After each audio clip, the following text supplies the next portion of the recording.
Look, this might sting, but you need to hear it.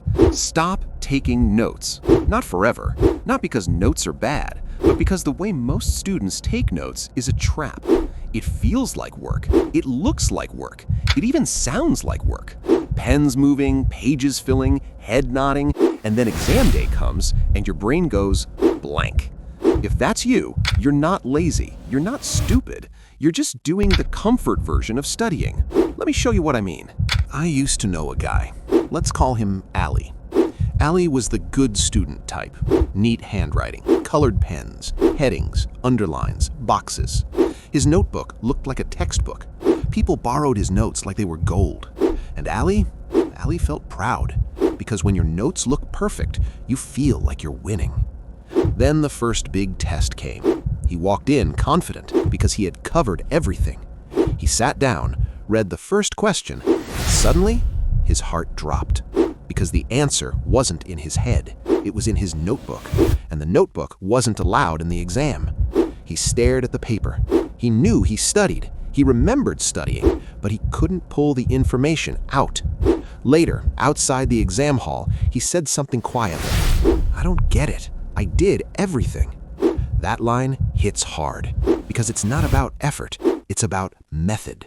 Here's the uncomfortable truth. When you take notes the normal way, you're often writing to feel safe. You're copying, you're recording, you're collecting, but you're not training your brain to remember, because real remembering is not recognition. Recognition is when you look at a page and say, "Oh yeah, I've seen this." Remembering is when you can close the page and say, "Here it is, from my mind." Exams don't reward recognition. Exams reward recall, pulling it out with no help. So if your study style is mostly looking at information, you're practicing the wrong skill. Now, before you get defensive, notes can be useful, but only if they come after you try to remember. That's the key. So today, you'll learn one simple tool. It's called the 2-minute recall method. No fancy words, no complicated steps, no perfect notebook required. Just 2 minutes, and it changes everything. Imagine your brain like a backpack. Every class, every chapter, every lecture, you're stuffing things inside. Notes feel like stuffing, but recall is different. Recall is opening the bag and checking what's actually in there, because sometimes you think you packed it, but you didn't. You just touched it and moved on. The 2-minute recall method forces you to check. It's like a quick honesty test, not to shame you, to save you. Here's how it works. And yes, it really is that simple. Step 1. Take a small bite. Don't try to study the whole chapter. Pick a small chunk, one page, one concept, one subtopic, because your brain learns better in pieces. Step 2. Close everything. Close the book, close the slides, turn the notebook face down. No cheating. This is the moment most students avoid, because this moment feels scary, because you might realize you don't know it. Good. That is not failure. That is information. Step 3. Set a timer for 2 minutes. 2 minutes, not 10, not 30. 2 minutes is small enough to start and strong enough to expose the truth. Step 4. Write what you remember on a blank page. Messy is fine. Wrong spelling is fine. Ugly handwriting is fine. Just dump it. Key points, steps, examples, definitions, whatever's in your head. If nothing comes, write that too. Write nothing, because now you know where you stand. Step 5. Check, then patch the gaps. Open your material again. Compare. And here's the rule. Don't rewrite everything. Only write what you missed. Only patch gaps, like fixing holes in a bucket, because your time is valuable, and rewriting everything is the fastest way to waste it. Let's make it real. Suppose you're studying photosynthesis. Most students will write definition, steps, diagram, a full page of neat notes, and they will feel productive. But with 2-minute recall, you do this. You read the section once, then you close it. Timer starts. You write, plants make food, needs sunlight, uses CO2, makes oxygen. Then you open the book. You see what you missed.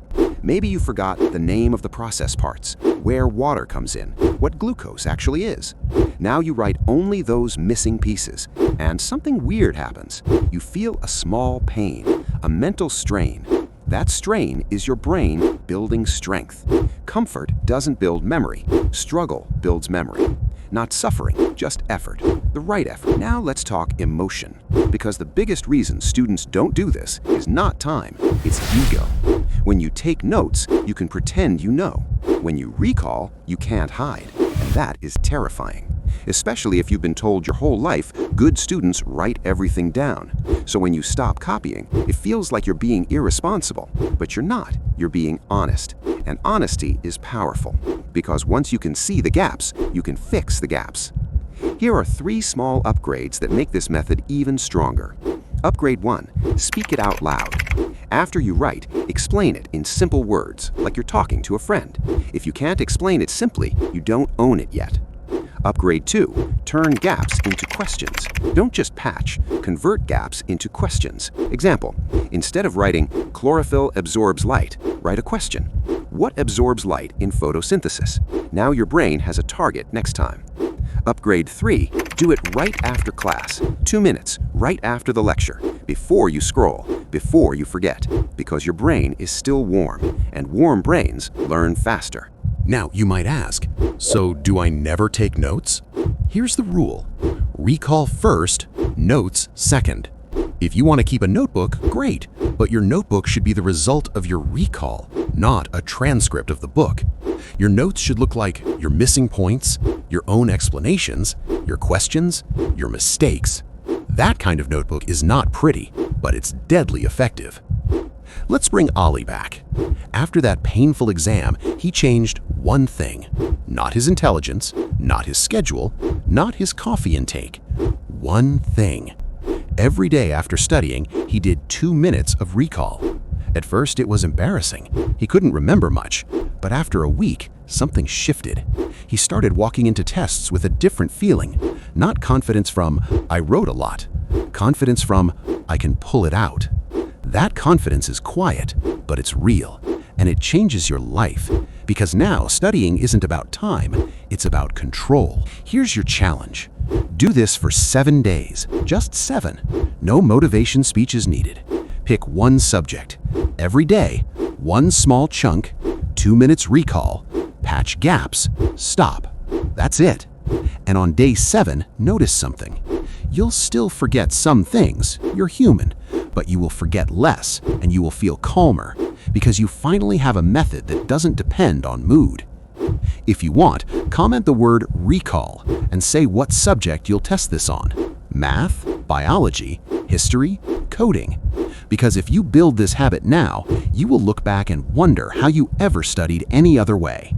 Stop taking notes. Start remembering. You've got this.